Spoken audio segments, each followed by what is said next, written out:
Good morning students. जैसे कि था कि हम इससे नेक्स्ट वाला वीडियो बहुत जल्द ही मिलने वाले हैं द पोर्ट्रेट ऑफ लेडी के अगले हिस्से में। तो चलिए शुरू करते हैं।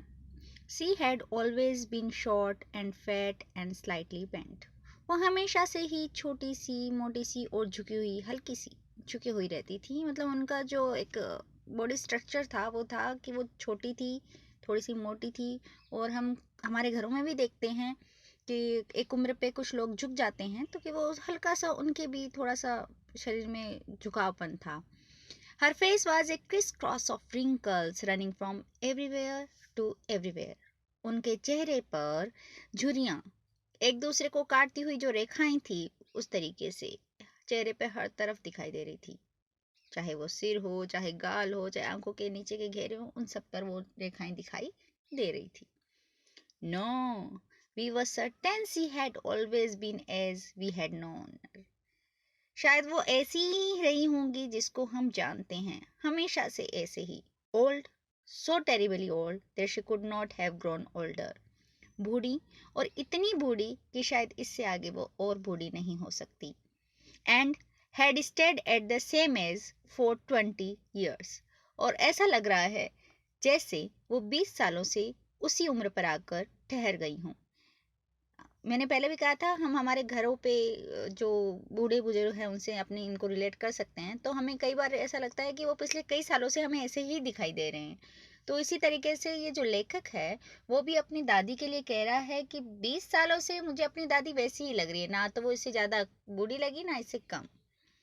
She could never have been pretty but she was always beautiful.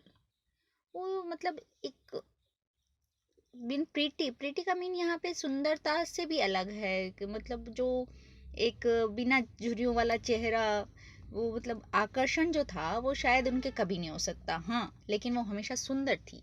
But she was always beautiful. She hobbled about the house in spotless white with one hand resting on her waist to balance her stoop and the other telling the beads of her rosary. She hobbled. Hobbled का मतलब है चलने का एक तरीका. About the house, वो घर में किस तरीके से चलती थी. In spotless white, यानी उनकी जो साड़ी थी वो बिना किसी धब्बे के सफ़ेद. With one hand resting on her waist to balance her stoop. और अपनी चाल को साधने के लिए, यानी अपनी आपको सही तरीके से चलने के लिए, उनका एक हाथ जो है वो हमेशा कमर पे बना रहता है। आप देखेंगे, आप कल्पना कर सकते हैं, हमने काफ़ी सारे ऐसे बूढ़े बड़े बुजुर्ग इंसान अपने आसपास देखे होंगे जो एक कमर पे अपना हाथ रख के अपना बैलेंस बनाते हैं, अपने आप को साधते हुए चलते हैं। एंड द अदर, और दूसरे हाथ में telling the beads of a rosary, जो मालाएं बूढ़े बुजुर्ग अपने हाथों में मालाएं मन के गिनते हैं कि वो उसको अपने हाथों में लगातार चलाते हुए मंत्रों का जाप, जो उनके कोई मंत्र रहे होंगे उनका जाप करती रहती है। Her silver locks were scattered untidily over her pale, puckered face, and her lips constantly moved in inaudible prayer. उनके सिल्वर लॉक्स, चांदी के ताले नहीं हैं, ये जो सफ़ेद बाल हैं उनके लिए यूज हुआ है। उनके जो सफ़ेद बाल हैं वो अनटाइडली, यानी बिखरे हुए हैं, उनको अच्छे से बांधा हुआ नहीं है। ओवर, किसके ऊपर? हर पेल पक्कड़ फेस, उनके पीले पड़ चुके जो झुर्रियोंदार चेहरे हैं उसके ऊपर वो पूरी तरीके से सफ़ेद बाल फैले हुए हैं।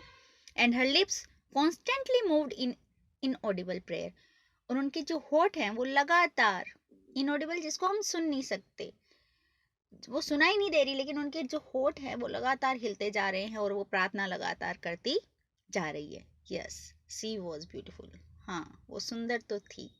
She was like the winter landscape in the mountains.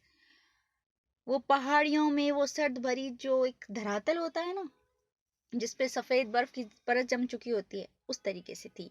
N expanse of pure white serenity, breathing peace and containment.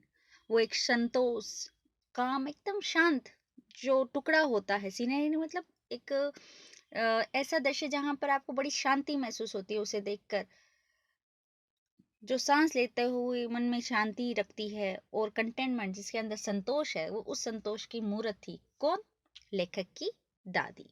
तो इससे अगला पेज, इससे आगे का पार्ट हम कल फिर पढ़ेंगे. Thank you.